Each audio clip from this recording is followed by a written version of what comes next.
எல்லாம் அல்ல அல்லாவின் நல்லடியார்களே, அல்லாவின் அருளும் அன்பும் பொழியக்கூடிய இந்த ரமலான் மாதத்தில் இஸ்லாம் அல்லாதவர்களுக்கான கேள்வி பதில் நிகழ்ச்சியாக நாம் தொடர்ச்சியாக நடத்தி வருகின்றோம். அதிலே இன்றைய கேள்வி, இஸ்லாமிய மார்க்கம் தீவிரவாதத்தை போதிக்கின்றதா என்ற இன்றைய கேள்வி. பொதுவாக உலகம் முழுவதும் இந்த கேள்வி என்பது இஸ்லாமியர்கள் மீதும் இஸ்லாத்தின் மீதும் வைக்கக்கூடிய பல்வேறு குற்றச்சாட்டுகளில் இதுவும் ஒன்றாக இருக்குது. பல குற்றச்சாட்டுகள் வைக்கப்படுது. அதில் அதிகமாக வைக்கக்கூடிய குற்றச்சாட்டு இஸ்லாம் தீவிரவாதத்தை போதிக்கின்றது, இஸ்லாம் தீவிரவாதத்தை ஆதரிக்கிறது என்பது போன்ற பல்வேறு குற்றச்சாட்டுகளில் இதுவும் ஒன்றாக இருக்கு. இதற்கான காரணம் என்ன? ஏன் இந்த குற்றச்சாட்டு இஸ்லாத்தின் மீதும் இஸ்லாமியர்கள் மீதும் தொடர்ச்சியாக நாடெங்கிலும் வைக்கப்பட்டு கொண்டிருக்கு என்று நம்ம பார்த்தோம் என்றால், ஏதாவது ஒரு இடத்துல குண்டு வெடிக்கப்பட்டால் அந்த குண்டு வெடிப்பில் இஸ்லாமியர் பேர் அடிபடக்கூடிய ஒன்றை பார்க்கின்றார்கள். அப்படி பார்க்கக்கூடிய நேரத்தில் இஸ்லாமியர்கள் அந்த குண்டு வெடிப்பில் அதில் ஈடுபட்டிருக்கிறதுனால் அது இஸ்லாம் தீவிரவாதத்தை போதிக்கிறது, இஸ்லாம் தீவிரவாதத்தை ஆதரிக்கிறதுனால தான் இஸ்லாமியர்கள் இது போன்ற தீவிரவாத செயல்பாடுகளில் ஈடுபடுறாங்க என்று பரவலாக இந்த குற்றச்சாட்டு வைக்கப்படுது.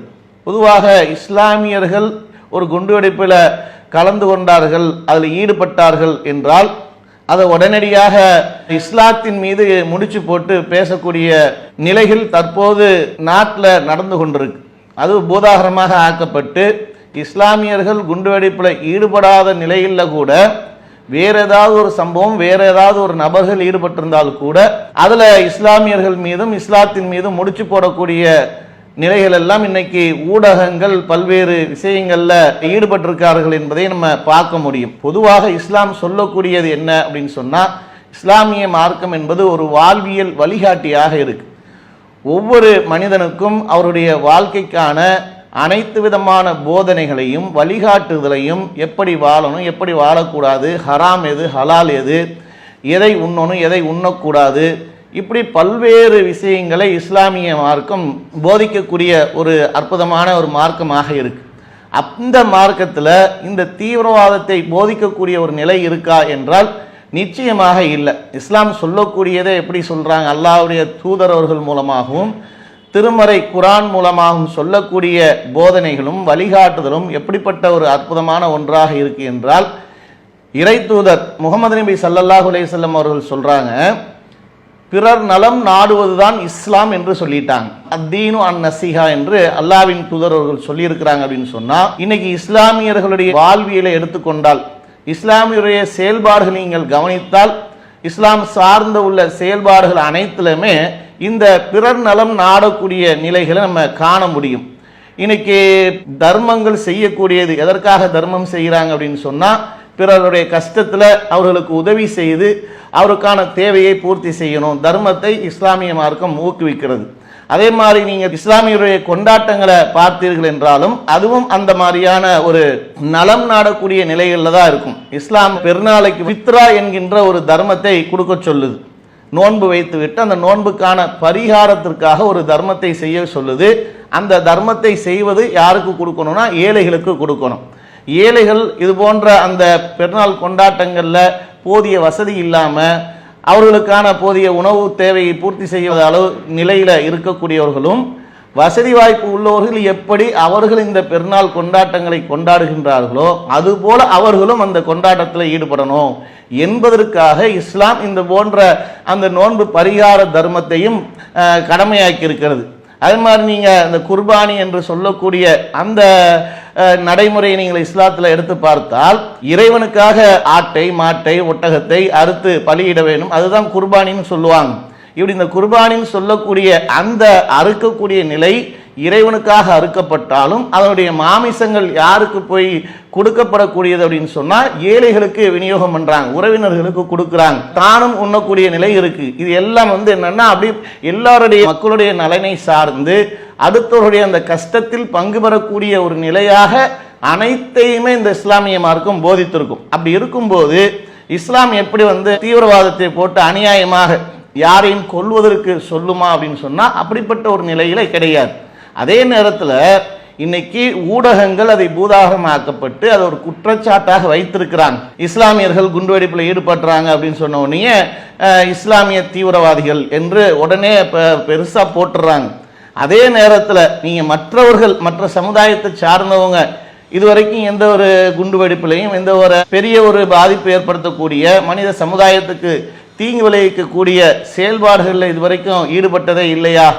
அப்ப அப்படிப்பட்டவர்களுக்கு அது போன்றவர்களை மதத்தை அடையாளம் வைத்துத்தான் அவர்களுக்கான பட்டம் சூட்டப்பட்டிருக்காங்களான்னு சொன்னா அப்படிப்பட்ட ஒரு நிலை கிடையாது. ஆனா இஸ்லாமிய சமுதாயத்துக்கு மட்டும்தான் இந்த நிலையை உருவாக்கி வைத்திருக்கிறாங்க. இது உருவாக்குனது தான். இஸ்லாம் தீவிரவாதத்தை போதிக்குது, ஆதரிக்குது என்பதை சித்தரித்து உருவாக்கி இஸ்லாமியர்கள் மீதும் இஸ்லாத்தின் மீதும் உள்ள காழ்ப்புணர்வின் மூலமாக உருவாக்கப்பட்டது தானே தவிர இது உண்மையானது கிடையாது. அப்படி மதத்தின் அடையாளத்தை வைத்து இவர்கள் சொல்வதாக இருந்தால் யாரை சொல்லலாம்?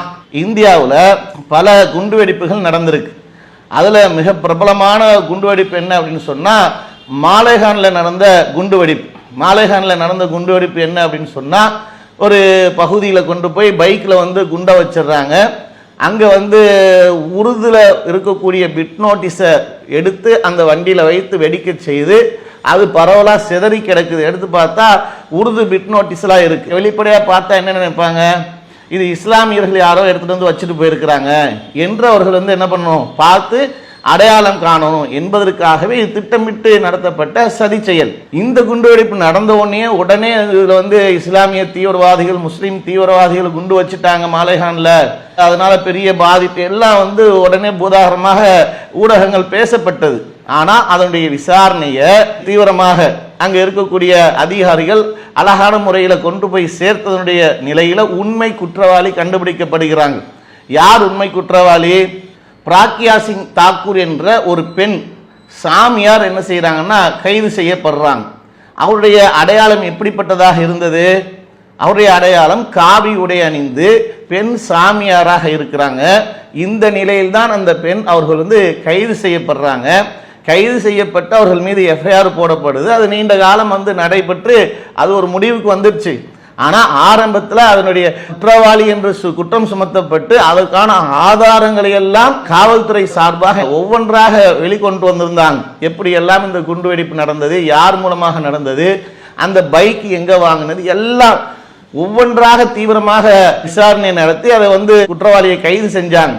இப்போ உடனே ஊடகங்க காவி தீவிரவாதி, இந்துத்துவா தீவிரவாதி இப்படி எல்லாம் செய்திகளை பரப்புனாங்களா அப்படின்னு சொன்னா பரப்பப்படலை. அதே மாதிரி இன்னைக்கு மாட்டுக்கறியை வைத்துக்கொண்டு இன்னைக்கு மிகப்பெரிய அரசியல் நடந்துகிட்டு இருக்கு. மாட்டுக்கறி ஒருத்தன் சாப்பிட்றான்னா அது அவனுடைய உரிமை. அவன் என்ன சாப்பிடணும்னு விரும்புறானோ அந்த அடிப்படையில் அவன் சாப்பிட்றான். அப்படி சாப்பிட்றது அவனுக்கு உரிமை சார்ந்த விஷயம். இன்னைக்கு மாட்டுக்கறி வைத்திருந்தார்கள் என்பதற்காகவே இன்னைக்கு பல கொலைகளும் பல பிரச்சனைகளும் இன்னைக்கு நாட்டில் அங்கங்க நடந்துகிட்டு இருக்க. இதுல ஈடுபடக்கூடியவர்கள் யாரு? இதுல ஈடுபடக்கூடியவர்கள் இந்துத்துவவாதிகளாக இருக்கிறாங்க. அது உடனே செய்தி ஊடகங்கள்ல இந்துத்துவா தீவிரவாதிகள் மாட்டுக்கறி வைத்திருந்ததனால் அடித்து கொலை செய்து விட்டார்கள் என்று செய்தி போடுறாங்கன்னா அப்படி கிடையாது. அவருடைய மதத்தை வைத்தோ அவர்களுடைய மதத்தின் அடையாளத்தை வைத்தோ எந்த ஒரு இடத்துலையுமே என்ன செய்யறது இல்லைன்னா தீவிரவாத முத்திரை குற்றுவது இல்லை. அதே மற்ற யாராக இருந்தாலும் சரி, கிறிஸ்தவர்கள் கூட பல குற்றச்சாட்டுகள்ல ஈடுபடுவாங்க, பௌத்தர்கள் ஈடுபடுவாங்க, நாத்திகர்கள் ஈடுபடுவாங்க. எல்லா மதத்திலையும் சில அறிவு கெட்டவர்கள் ஏதாவது இருந்தாங்கன்னா ஏதாவது குற்றச்செயல்களில் ஈடுபடுவாங்க. இப்படி ஈடுபடக்கூடியவர்களுக்கு அனைவருக்குமே மத சாயத்தை வைத்து மதத்தை வைத்து அவர்கள் செயல்படுறாங்கன்ட்டு முத்திரை குட்டப்படுதா அப்படின்னு சொன்னா முத்திரை குட்டப்படவில்லை. அப்ப அப்படி இருக்கும்போது இஸ்லாம் சார்ந்த விஷயத்தை மட்டும் வைத்து என்ன பண்றாங்கன்னா இஸ்லாம் தீவிரவாதத்தை போதிக்கின்றாங்க. அதை எப்படியெல்லாம் இவங்க சித்தரிக்கிறாங்க அப்படின்றத நம்ம பார்க்கணும். இவங்க சித்தரிக்கிறதுக்கு ஏதோ போற போக்கு எல்லா குற்றச்செயலும் இஸ்லாமியர்கள் தீவிரவாதிகளாக ஈடுபடுறாங்க, உடனே குண்டுவெடிப்புனா தீவிரவாதின்னு சொல்றாங்களே அப்படின்னு சொன்னா எல்லாத்திலும் ஈடுபட்டிருக்காங்கன்னு நம்ம பார்க்கும்போது எல்லா விஷயத்திலும் இதுவரைக்கும் ஈடுபட்ட ஒரு நிலை இல்லை. எந்த அளவுக்கு அப்படின்னு சொன்னா இந்த மாலேகான் குண்டுவெடிப்பை கூட சொல்லலாம். இன்னைக்கு பிராக்யா சிங் தாக்கூர் விடுதலை செஞ்சிருக்கிறாங்க. அப்ப இதை வச்சது யாராவது ஒரு ஆள் இருக்கணும் தானே. விடுதலை செஞ்சாச்சு, இவங்க நிரபராதிந்து. ஆனா இவர்கள் மீது குற்றச்சாட்டு வைத்து ஒவ்வொன்றாக என்ன பண்றாங்கன்னு சொன்னா ஹேமந்த் கர்கரே என்ற ஒரு நியாயமான ஒரு அதிகாரி இருந்து அந்த இடத்துல சரியான முறையில் விசாரணை நடத்தி உண்மையை வெளிக்கொண்டு வந்தார். ஆனால் அதன் பிறகு அவரையும் படுகொலை செய்து விட்டார்கள் கலவரத்தின் மூலமாக. ஆனால் அதுல யாராவது ஒருத்தர் இருக்கணும்ல, அந்த குற்றச்சாட்டுல உண்மையான குற்றவாளி யார் இது வரைக்கும் கண்டுபிடிக்கல. இப்ப சமீபத்தில் நடந்த நிகழ்வு, காஷ்மீர்ல பஹல்காம் தாக்குதல் நடந்தது. காஷ்மீர்ல பஹல்காம் தாக்குதல் நடந்த உடனேயே என்ன குற்றச்சாட்டை வைத்தாங்க, உடனே அவர்கள் ஆடையை களைந்து பார்த்து பார்த்து சுட்டாங்க, நீங்க எந்த மதம் என்று கேட்டு கேட்டு சுட்டாங்க என்றெல்லாம் உடனே அடுத்த செகண்ட் உள்துறை அமைச்சகத்துக்கு தெரிய வேண்டிய தகவல்கள் அது வரைக்கும் அவங்களுக்கு தெரியல. அங்க இருக்கக்கூடிய காவல்துறை அதிகாரிகளுக்கு கிடைக்கக்கூடிய தகவல் கூட கிடைக்கல, என்ன நடந்திருக்குன்னு கூட தெரியல. அதற்கு முன்பாகவே சமூக ஊடகங்கள்ல உலா வந்த செய்தி என்ன அப்படின்னு சொன்னா, இந்த இந்துத்துவாவை சார்ந்த பாசிசத்தை சார்ந்த நபர்கள் சமூக ஊடகங்களில் பரப்பி விட்டது என்னன்னு சொன்னா, ஆடையை கலந்தவர்கள் இந்துவா முஸ்லிமா என்று அவர்களுடைய நிலையை அறிந்து என்ன பண்ணாங்க, சுட்டு தள்ளினாங்க. அதே மாதிரி ஆடையை வைத்து கொண்டு என்ன பண்ணாங்க, உன் பேர் என்ன, பேரை சொல்லுன்னு சொல்லி கேட்டு சுட்டு தள்ளினாங்கன்னு சொல்லி உடனே பரப்பி விட்டாங்க, உலகம் முழுவதும் கொண்டு போய் சேர்த்தாங்க. ஆனா அதுல அந்த சுற்றுலாவில் சென்றிருந்த சகோதர சகோதரிகள் கொண்டு சேர்த்த தகவல் என்ன, காஷ்மீர் மக்கள் அவர்கள் தான் எங்களை மலையிலிருந்து தூக்கி சுமந்து கொண்டு பாதுகாப்பாக கொண்டு விட்டாங்க, அவர்கள் தான் எங்களுக்கு 2 நாளா உணவு கொடுத்தாங்க, அவங்க தான் எங்களுக்கு தங்குறதுக்கு இடம் கொடுத்தாங்க, அந்த மக்கள் நல்ல மக்கள் என்று கொண்டு செய்தியை கொடுக்குறாங்க. அப்ப இப்படி எல்லாம் செய்திகளை சித்தரித்து என்ன பண்றாங்கன்னு சொன்னா, இஸ்லாத்தின் மீது போற போக்குல குற்றச்சாட்டை வைக்கிறாங்க. அதே நேரத்தில் இஸ்லாம் சொல்லக்கூடிய போதனைகள்ல மிக முக்கியமானது என்னன்னு சொன்னா, போர்க்களத்தை பற்றியான ஒரு வழிகாட்டுதல் கொடுக்கப்படுது. போர்க்களம் அப்படின்னு சொன்னா, ஒரு அரசாங்கமாக இருந்து அவர்கள் எதிரிகளை சந்திப்பதாக இருந்தால் அப்படிப்பட்ட ஒரு சூழல் போர்க்களம் வரும். அப்படி வருவதாக இருந்தால் அந்த போர்க்களத்தில் போர் நெறியை போதிக்குது இஸ்லாம். எப்படி போதிக்குதுன்னு சொன்னா, அங்கே நீங்கள் பெண்களை கொலை செய்யக்கூடாது, குழந்தைகளை கொலை செய்யக்கூடாது, முதியோர்களை கொலை செய்யக்கூடாது, அதே மாதிரி வழிபாட்டு தலங்கள் மீது தாக்குதல் நடத்தக்கூடாது, மத போதகர்கள் மீது தாக்குதல் நடத்தக்கூடாது என்று இஸ்லாம் அழகான முறையில போர் நெறிமுறைகளை கற்றுக் கொடுக்குது. ஆனா இன்னைக்கு இதே காசாவில் நடந்த விஷயத்தை பாருங்க, இஸ்ரேல் தாக்குதல் நடத்துச்ச, இந்த போர் நெறிமுறைகளை அவர்கள் பின்பற்றினாங்களா?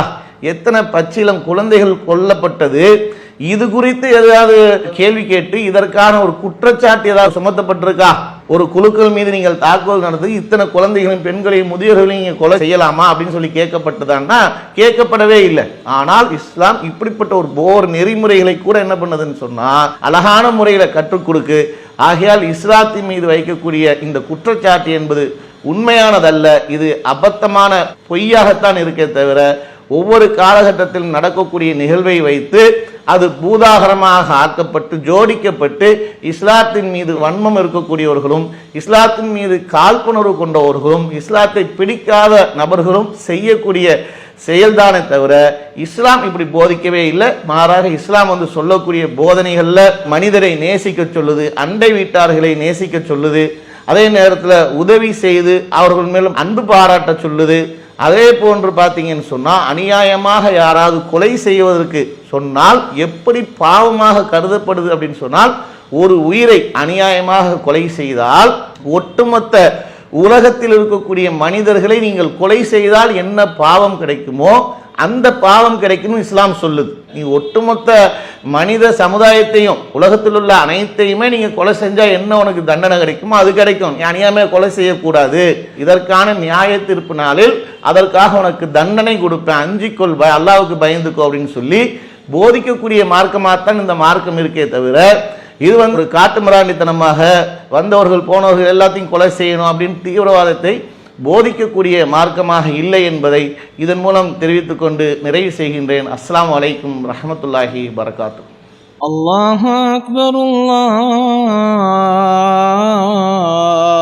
அக்பர்.